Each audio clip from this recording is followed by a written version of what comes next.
Today session interesting होगा आणि त्या इंटरेस्टिंग सेशनमध्ये काय काय कवर करणार आहे मी बघा मग आता सर्वांनी, ठीक आहे. So we are in to the introductory part. तो इंट्रोडक्टरी पार्ट मोशन इन प्लेनमध्ये म्हणजे तोच चॅप्टर नंबर 3 चालला आहे, पण त्याच्यामध्ये मोशन इन स्ट्रेट लाईनमध्ये म्हणजे एखाद्या ऑब्जेक्टचं स्ट्रेट लाईनमध्ये होणारं मोशन. आता पार्टिकल कुणाला म्हणायचं आणि रिजिड बॉडी कुणाला म्हणायचं. पार्टिकल म्हणजे काय, ही अशी ऑब्जेक्ट आहे which has a negligible dimension. A particle is an object which has a negligible dimension म्हणजे एक स्मॉल पार्टिकल. आणि body it is a combination of particles and when an external force is applied there will be no change in its dimensions असं लिहिलं आहे बघा. तर body हे कशाचं कॉम्बिनेशन आहे आणि पार्टिकल हे कशाचं कॉम्बिनेशन आहे. आपल्याला त्याच्या डेप्थमध्ये नाही जायचं. तर मल्टिपल पार्टिकल्सची बनून एक बनते ती बॉडी म्हणजे रिजिड बॉडी, आणि सिंगल पार्टिकल आहे तिला डायमेन्शन नाही आहे. तर motion in a straight line, particle किंवा रिजिड बॉडी, रिलेटिव्ह डिस्टन्स, त्याच्यानंतर ती त्यांच्यामधलं जे रिलेटिव्ह व्हेलॉसिटी आहे ती कन्सिडर करायची आपल्याला. तर समजून घ्या, हे बघा आता motion in a straight line आपण रिलेटिव्ह व्हेलॉसिटीचे कन्सेप्ट बघितलेत, आठवतात का सर्वांना. आपण रिलेटिव्ह व्हेलॉसिटीचे कन्सेप्ट बघितलेत, आठवत आहे का सर्वांना सांगा. आता बघा इथं लिहिलंय as relative distance is large person appears as A particle. म्हणजे आपण जर आता विमानातून बघितलं पृथ्वीवरची ऑब्जेक्ट आपल्याला कशी दिसेल, एक छोटंसं पार्टिकल दिसेल. मग पार्टिकल आणि रिजिड बॉडी ह्या रिलेटिव्ह टर्म्स आहेत. आता रेस्ट आणि motion, what is rest. Rest म्हणजे काय, एखादी ऑब्जेक्ट रेस्टला आहे म्हणजे काय, तिची व्हेलॉसिटी काय असते, 0, बरोबर. Yes, TV is at rest, fan is at rest. आणि बघा, if a body does not change its position with respect to surrounding किंवा with respect to time then असं म्हटलं आता बॉडी इज ॲट रेस्ट. ठीक आहे. जर एखादी बॉडी तिचं पोझिशन चेंज करत नसेल with respect to surrounding then असं म्हणतात बॉडी इज ॲट रेस्ट. ठीक आहे. Then what is motion. Motion म्हणजे काय, मग आता तिचं जर ती ऑब्जेक्ट आहे, हा बघा आता एक कार दाखवली, एक फॅन दाखवला आहे, इंटरेस्टिंग. हा बच्चा पार्टी, फॅनचे ब्लेड्स मुव्हिंग आहे, मोशनमध्ये आहेत. पण फॅन, टोटल फॅन काय मुव्हिंगमध्ये का आता नाही. बरं, आता आपण काय करूयात, फ्रेम ऑफ रेफरन्स हा खूप महत्त्वाचा कन्सेप्ट आहे. फ्रेम ऑफ रेफरन्स बघा, आता फॅनच्या दृष्टीने कार इज मुव्हिंग, ठीक आहे. कारच्या दृष्टीने फॅन कसा आहे सांगा, फॅन इज ॲट रेस्ट कारच्या दृष्टीने. आता तुम्हाला सांगण्याचा उद्देश काय, मी तुम्हाला काही उदाहरणं देणार आहे आता, तर त्या गोष्टीमधनं समजून घ्या. कार काय होतीये, पोझिशन चेंज करते विथ रिस्पेक्ट टू टाइम, आणि फॅन तिचं चेंज करत नाहीये position with respect to time. ठीक आहे. आता are the passengers in the bus at rest or in motion. बघा, हा बस स्टॉप आहे, ही बस आहे. आता हा जो माणूस आहे बघा, हा माणूस आणि हा माणूस, ही बाई, हा मुलगा, सगळे बसमध्ये आहेत. आता फ्रेम ऑफ रेफरन्स मी तुम्हाला समजून सांगतोय, फ्रेम ऑफ रेफरन्स. ठीक आहे. सगळे आत्ता बसमध्ये आहेत, बरोबर. मग एकमेकांच्या दृष्टीने ते कसे आहेत, रेस्टला आहे, दे आर नॉट मुव्हिंग. पण जे आता हे बस स्टॉपला माणसं उभी आहेत, बस स्टॉपला सपोज ही बस धावतीये, ठीक आहे. मग बस स्टॉपवर जी माणसं आहेत सगळे एकमेकांच्या दृष्टीने दे आर ॲट रेस्ट. म्हणजे याला वाटतंय हा रेस्टला आहे, यालाही वाटतं हा रेस्टला आहे, हा पण रेस्टला आहे, म्हणजे they all are at rest. पण त्यांच्या फ्रेम ऑफ रेफरन्समध्ये all are at rest in their frame of reference. इथं पण बसमधले सगळे व्यक्ती एकमेकांच्या रेफरन्समध्ये they all are at rest, all are at rest. आता ज्यावेळेस ती बस अशी पॅसेंजरला पास होऊन जाईल तर पॅसेंजर किंवा बस स्टॉपवर जे लोक थांबली आहेत त्यांना काय वाटतंय, they all are moving with some velocity. म्हणजे तुम्ही जर एकाच फ्रेम ऑफ रेफरन्स मध्ये असताल तर तुमची कंपॅरेटिव्ह व्हेलॉसिटी एकमेकांशी रिलेटेड काय आहे. आता बघा, ह्या बस स्टॉपवरील माणसांना वाटेल की बस इज मुव्हिंग विथ व्हेलॉसिटी, आणि बस मूव्ह होत आहे तर बसच्या आतमध्ये माणसं आहेत, माणसं पण मूव्ह होत आहेत असं त्यांना दिसेल. सो लिहिलंय बघा, passengers in the bus are at rest relative to each other, म्हणजे with reference to each other they are at rest. पण बस स्टॉपवर जे पॅसेंजर्स आहेत बघा, passengers in the bus are in motion relative to people at bus stop. Okay, so bus स्टॉपच्या तुलनेत त्या लोकांना वाटतंय they are in motion. So what is rest? Rest म्हणजे काय? एखादा दगड पडलाय, एखादं देऊळ आहे, एखादं मंदिर आहे, विथ रिस्पेक्ट टू टाइम वर्षानुवर्ष झाले तिची पोझिशन चेंज होतीये का? नाही. So the body is said to be at rest when there is no change in position of an object with respect to time. आणि मोशन म्हणजे काय? सो मोशन म्हणजे change of position of object with respect to time. अशी object की जिची position हमेशा change होत जातीये विथ रिस्पेक्ट टू टाइम, त्याला म्हणता आपण मोशन. त्या ऑब्जेक्टचं जे होतंय ते घडतंय मोशन, असं आपण ट्रीट करत असतो. ठीक आहे. So this is a motion. Motion is a change of position with respect to काय लिहिले आपण? टाइम.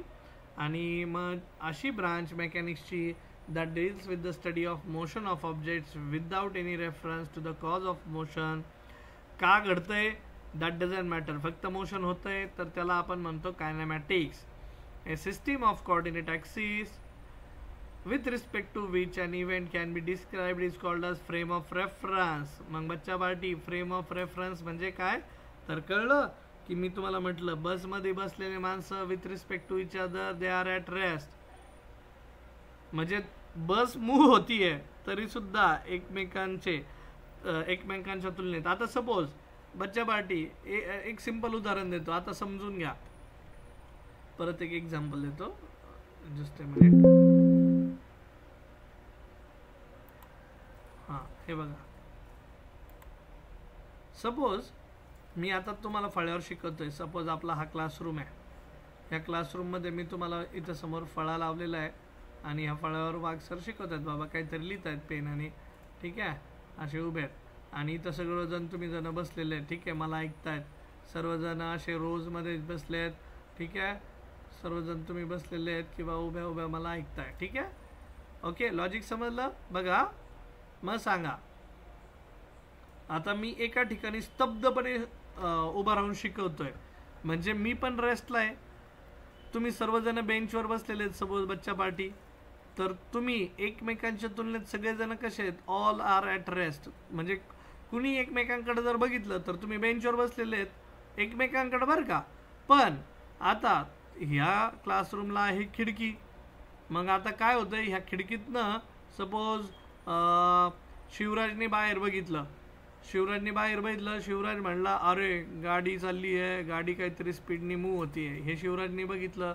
टू व्हीलर चालली आहे, टू व्हीलर पण काहीतरी स्पीडने मूव्ह होती आहे रोडवर. मग शिवराजच्या दृष्टीने बघा, शिवराजने जर खाली बघितलं आणि त्या बसमध्ये माणसं कोणी बसली आहेत, तो शिवराजच्या दृष्टीने दे आर इन मोशन. इथून मागच्या खिडकीतून जरी बघितलं तरी this object is also in motion. ठीक आहे, but you guys are at rest.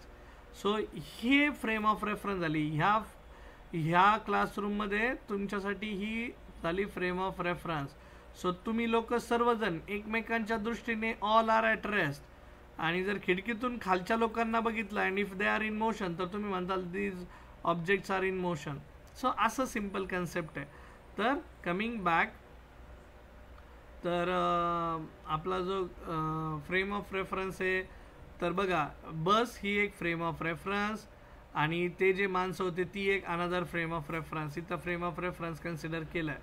So let's see how the states of motion and rest are related. मग आपण ह्या टर्म्स बघितलेल्या आहेत. कशा बघितल्यात हे पण आपण याच्यापूर्वी घेतलं आहे.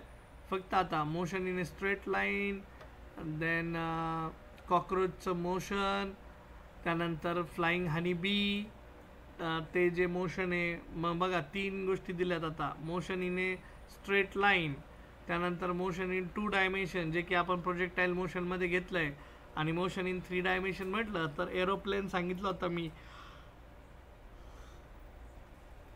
आता यांनी सांगितलंय मधमाशी उडतीये बाबा. ठीक आहे. सो रेक्टी म्हणजे स्ट्रेट, लिनियर म्हणजे लाईन. स्ट्रेट लाईनमध्ये होणारं जे मोशन आहे त्याला रेक्टिलिनियर मोशन म्हणतात. तर motion along A straight line is called rectilinear motion. मग मोस्टली सगळ्या ऑब्जेक्टचं जे मोशन चालतं ते स्ट्रेट लाईनमध्येच चालतं. ठीक आहे. तर आता स्ट्रेट लाईनमध्ये मोशन कसे त्याचे कोऑर्डिनेट्स घ्यायचेत हे पण मी तुम्हाला सांगितलेलं याच्यापूर्वी. म्हणजे तुम्ही कुठल्या डायरेक्शनमध्ये जात आहेत, काय जातात. मग आजचा जो आता विषय आपण ह्या गोष्टी शिकलेलो आहेत, पाथ लेंथ म्हणजे काय, डिस्प्लेसमेंट म्हणजे काय, तर मला आता तुम्हाला त्या ग्राफकडे घेऊन यायला आवडेल. सो डिस्टन्स आणि याचे ग्राफ, डिस्टन्स वर्सेस टाईमचे graph. So we are in to the distance dt time graph. तो let's go for distance time graph.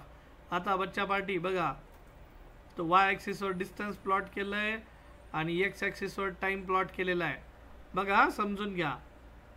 आता एखादी लाईन जर अशी स्ट्रेट लाईनमध्ये पास होत असेल तर तिचं इक्वेशन कसं देतात, तर y is equals to mx plus c. So do you remember the terms, what is m, what is x, what is c. तो y is equals to mx plus c. Slope म्हणजे काय लिहितात, m, आणि m is given by the formula y by x. त्यालाच आपण tan theta पण म्हणतो. आता टॅन थिटाच का म्हणायचं, तर कमिंग बॅक, बघा बॅक मागच्या स्लाइडवर या. हा एक ट्रायंगल दिसतोय, मला दिसतोय सर्वांना एक ट्रायंगल दिसतोय का. दिस इज अ, हे बघा,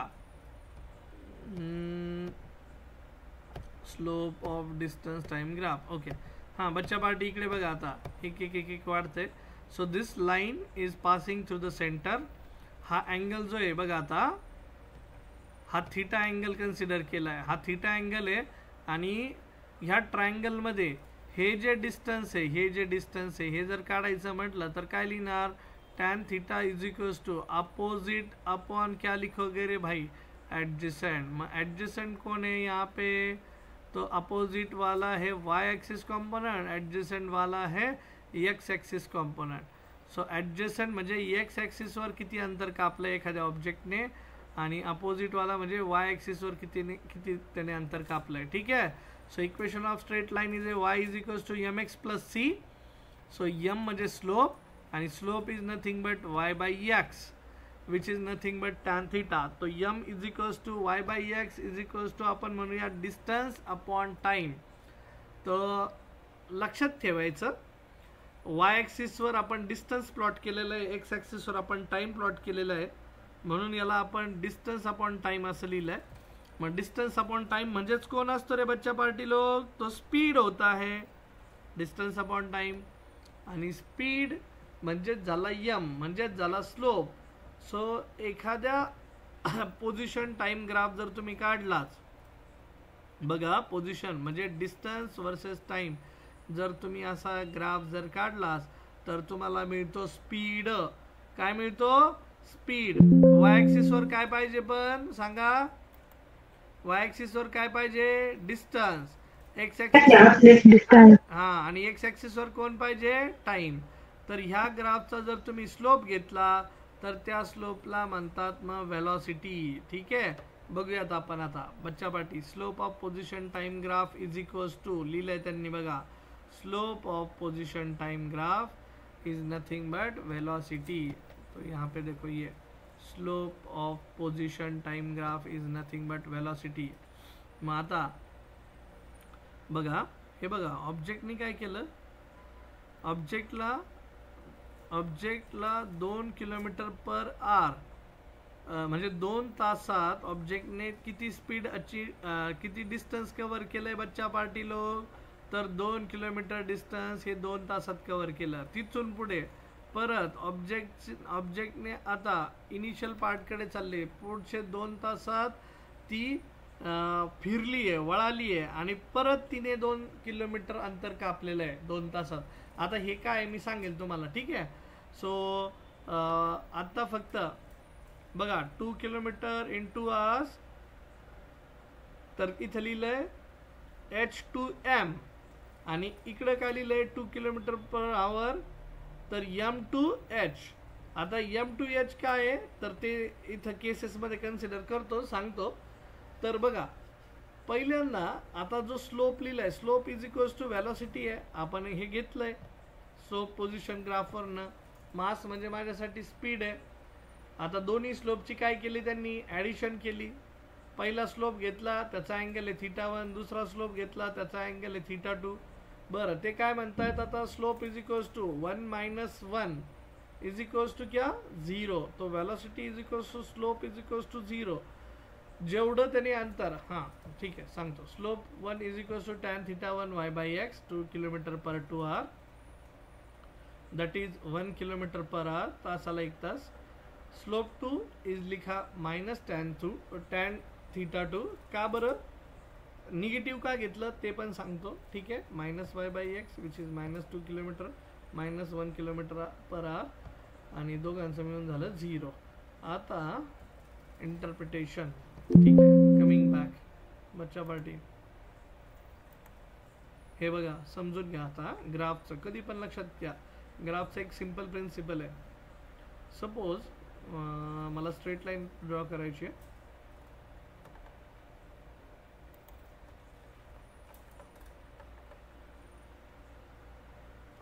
बघा सर्वांनी लक्ष द्या, मला एक स्ट्रेट लाईन ड्रॉ करायची आहे.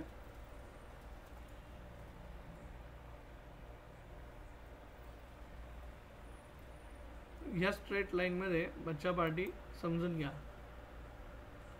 की सपोज घडतंय काय की ऑब्जेक्टचा जर ही क्वांटिटी म्हणजे एक्स ॲक्सिस वरची क्वांटिटी, आता suppose this is x axis, so x axis वरची क्वांटिटी जर वाढत गेली, हा समजून घ्या, एक्स ॲक्सिस वरची क्वांटिटी वाढतीये आणि वाय ॲक्सिस वरची पण क्वांटिटी वाढतीये, तर याला म्हणतात पॉझिटिव्ह स्लोप. काय म्हणतात याला, लक्षात ठेवायचं, काय म्हणायचं, पॉझिटिव्ह स्लोप. मग पॉझिटिव्ह स्लोप म्हणजेच काय तर +m is equals to y/x. पण असं जर घडलं कधी, आता बघा आपल्या केसमध्ये काय आलं, हे 0 to मॅक्सिमम इथं आली आणि इथून आपली ऑब्जेक्ट, आता दुसरा पेन वापरतो, तर आपली ऑब्जेक्टने आता इथून असं म्हणजे अशा पद्धतीने तिने ट्रॅव्हल केलेलं आहे. मग आता हा जो ग्राफ आहे बघा, तर ह्या ग्राफमध्ये काय होतंय, आता इथं सपोज टाइम होता 0, हा 1, हा किती 2, तिथून हा 3 आणि हा किती 4. मग आता घडतंय काय तर टाइम 0 to 2, 0 to 1 असं चाललंय, ठीक आहे मान्य. मग आता 2 to 4 ज्यावेळेस जातोय ना टाइम, तर टाइम तर वाढतोय, पण हे जे डिस्टन्स मगाशी इथपर्यंत आलं होतं मॅक्सिमम पर्यंत, आता हे डिस्टन्स बघा ह्या पार्टमध्ये कमी होत आहे. म्हणजे ह्या पार्टमध्ये टाइम एक क्वांटिटी वाढती, एक्स ॲक्सिस वरची वाढतीये, पण डिस्टन्स डिक्रीज होत आहे. आणि फर्स्ट हाफमध्ये काय होत होतं, टाइम पण वाढतोय आणि डिस्टन्स पण वाढतंय, म्हणजे इथं डायरेक्टली प्रोपोर्शनल होतं. मग ज्यावेळेस असं असतं दोन्ही क्वांटिटीज ज्या एक्स ॲक्सिसवरच्या आहे आणि वाय ॲक्सिसवरच्या आहे, त्या जर दोन्ही क्वांटिटीज सायमल्टेनियसली वाढत असतील तर त्याला म्हणतात पॉझिटिव्ह स्लोप. आणि त्याच ठिकाणी जर एक क्वांटिटी वाढतीये आणि दुसरी क्वांटिटी कमी होतीये तर त्याला म्हणतात निगेटिव्ह स्लोप. लक्षात राहील बच्चा पार्टी सर्वांच्या. प्रेम, साक्षीजी, साक्षी yes, Shivraj, Siddhi, yes sir. yeah okay so this is interesting part. तो बच्चा पार्टी जो पीपीटी में दिखाया वो मैंने सिर्फ एक्सप्लेन करने का कोशिश किया कि काय तुम्हाला लक्षात येईल. आता interpretation from different position time graphs. तर वाय ॲक्सिसवर पोझिशन, एक्स ॲक्सिसवर टाइम. या केसमध्ये ॲक्च्युअलमध्ये बॉडी बघा 0 to 1 पहिल्या तासामध्ये बॉडी हालतच नाही, हालिंग ना डुलिंग, ठीक आहे, जागेवरच आहे. बघा हे बघा हा जो पार्ट आहे ना 0 पासून ह्या 1 पर्यंत बॉडीचं पोझिशन म्हणजे वाय ॲक्सिसवर काही डिस्प्लेसमेंट आहे का, नाही, ती फक्त एक्स ॲक्सिसवर आहे आत्ता सध्या. तर एक्स ॲक्सिसवर टाइम वाढत चाललाय, टाइम वाढला, 1 तास झाला, पण बॉडीची पोझिशन काय आलेली नाही. So that's it, we can say that during first 1 hour object is at rest. तिथून पुढे 1 पासून 2, 3, 4, ठीक आहे, सो ऑब्जेक्टची पोझिशन कंटिन्युअसली चेंज झाली आहे. जसं जसं वेळ वाढत गेला आहे ऑब्जेक्टची पोझिशन पण वाढत गेली आहे. पण एका अंतरानंतर असं दिसतंय की ऑब्जेक्ट आता इथून पुढे ट्रॅव्हल करत नाही आहे. ओके ठीक आहे बच्चा पार्टी. मग बघा आता body at rest for first 1 hour बरोबर. Uniform motion after that. Uniform motion म्हणजे की सेम इंटरवल ऑफ टाईममध्ये सेम अंतर कापणं. Interpretation from different position time graphs. बर आता बघा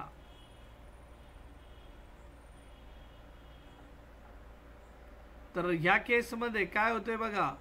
ऑब्जेक्टची जी पोझिशन आहे ती कुठून दाखवली आहे ओरिजिन ओ पासना. ठीक आहे.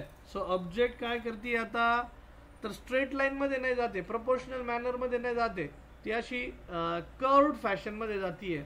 मग याला काय म्हणणार हे बघा 0 to 1 ऑब्जेक्ट स्ट्रेट लाईन मध्ये गेले युनिफॉर्म मोशन.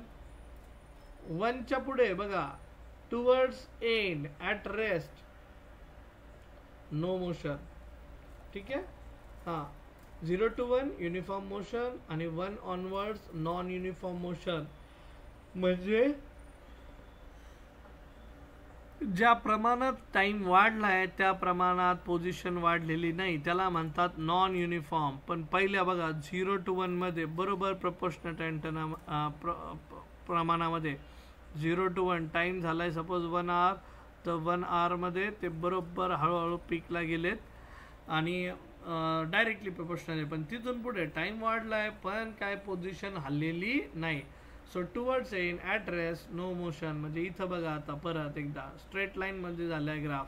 स्ट्रेट लाईन मध्ये म्हणजे त्याची पोझिशन जी 4 होती ती 4च राहील. 4 मीटर असू देत, 400 मीटर असू देत, 4000 मीटर असू देत, पण त्याची पोझिशन टाइम तर वाढत चाललाय 4 5 6 like this. Time will go on increasing but इसका पोजीशन जो है स्ट्रेट लाइन का वो वैरी नहीं होगा. ठीक है, वो फिक्स ही रहेगा. उसे बोला जाता है पोजीशन टाइम ग्राफ. ठीक है. So interesting. मग इथं लिहिलंय बघा slope of velocity time curve. Slope of velocity time curve. Velocity आणि टाइमचा जर कर्व घेतला आणि त्याचा जर स्लोप काढण्याचा प्रयत्न केला तर तो काय देतो आपल्याला. वेलॉसिटी आहे का स्पीड टाइम आहे बघून घ्या बच्चा पार्टी. बघा काय देईल slope of velocity time curve. मग आता मी सपोज वाय ॲक्सिस वर प्लॉट केलाय वेलॉसिटी, एक्स ॲक्सिस वर प्लॉट केलाय टाइम. तर स्लोप म्हणजे आता सपोज एखादी स्ट्रेट लाईन काढली तर स्लोप म्हणजेच काय टॅन थिटा. टॅन थिटा म्हणजेच काय यम म्हणजेच टॅन थिटा म्हणजेच स्लोप. मग स्लोप म्हणजे काय तर ह्या स्ट्रेट लाईनने हॉरिझॉन्टल बरोबर केलेला अँगल थिटा.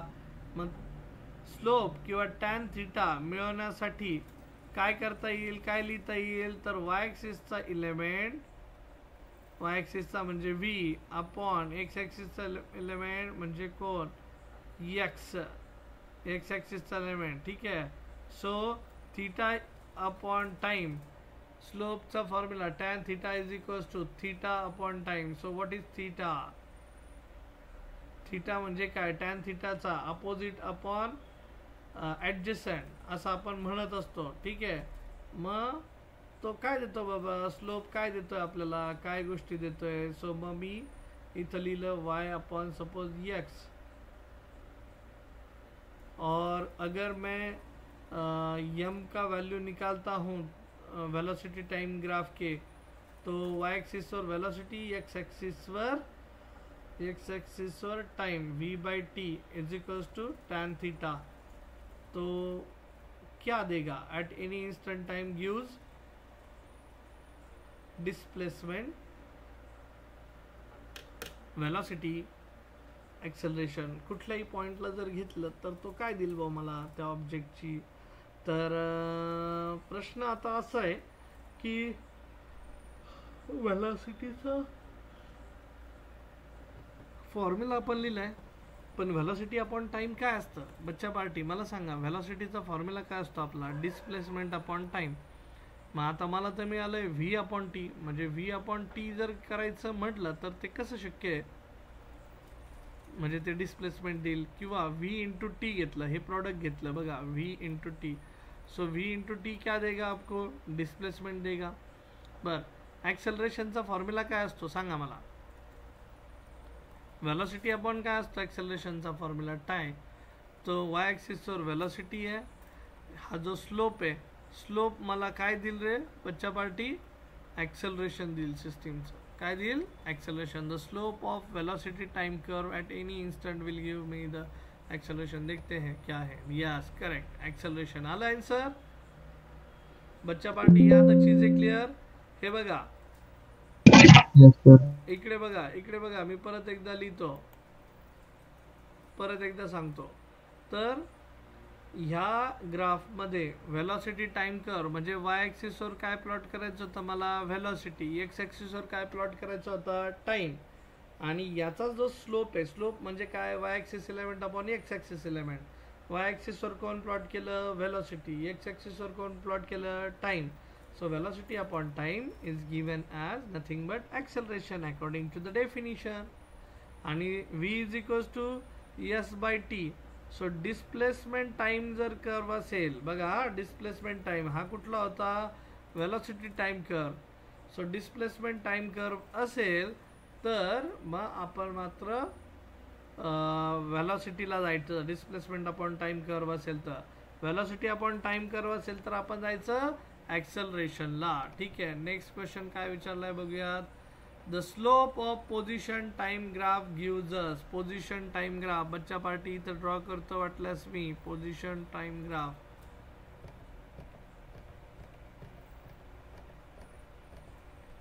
हा हे बघा, position time graph. So this is time, this is position. मग ह्या ऑब्जेक्टची सपोज ही पोझिशन आहे, हा थीटा है एंगल. तर position time graph gives us क्या देगा, तो पोजीशन वर्सेस टाइम ही जर व्हॅल्यू घेतली तर परत एकदा बघा, slope is equals to tan theta is equals to, हां बोला, वाय ॲक्सिस एलिमेंट अपॉन क्या, X axis element. Okay fine. So every time you will find की पोझिशन टाइम ग्राफचा जरी आपण स्लोप घेतला बघा, पोझिशन वर्सेस टाइमचा, so tan theta is equals to Y by X. आणि वाय एलिमेंट कोण आहे, वाय ॲक्सिसवर कोण आहे, पोझिशन. आणि एक्स एलिमेंट एक्स ॲक्सिसच्या एलिमेंटवर कोण आहे, हे बघा पोझिशन. आणि एक्स ॲक्सिसवर कोण आहे, time. So tan theta is equal to slope will gives us the velocity. ठीक आहे, पोझिशन वर्सेस टाइम. आणि पोझिशन म्हणजेच त्या ऑब्जेक्टचं डिस्टन्स. ठीक आहे, distance upon time that is velocity. Next काय दिलंय का, slope of distance time graph gives us. बरं, आता मी डिस्टन्स वर्सेस टाइम बघा, हे डिस्टन्स आहे, हा टाइम आहे. हां सांगा, स्लोप इज इक्वल्स टू काय लिहितो फॉर्म्युला, यम.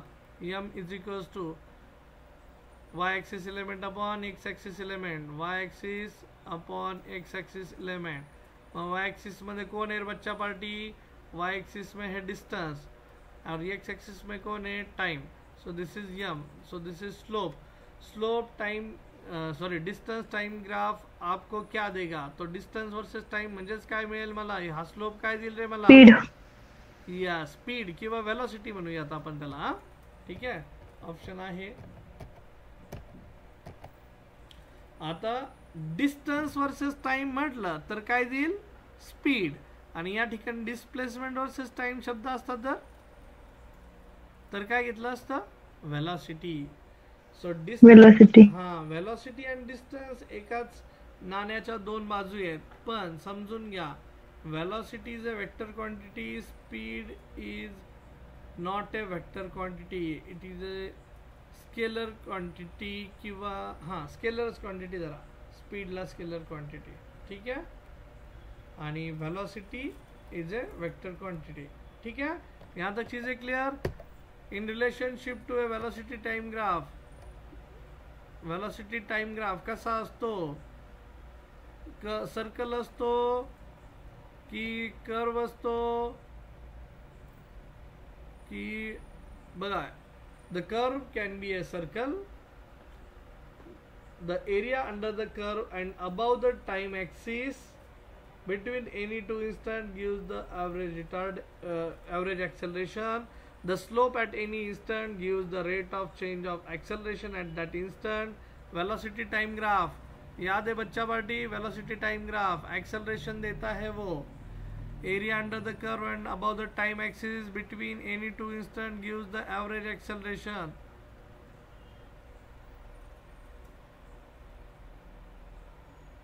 ओके ठीक आहे. The area under the curve and above the time axis give the displacement.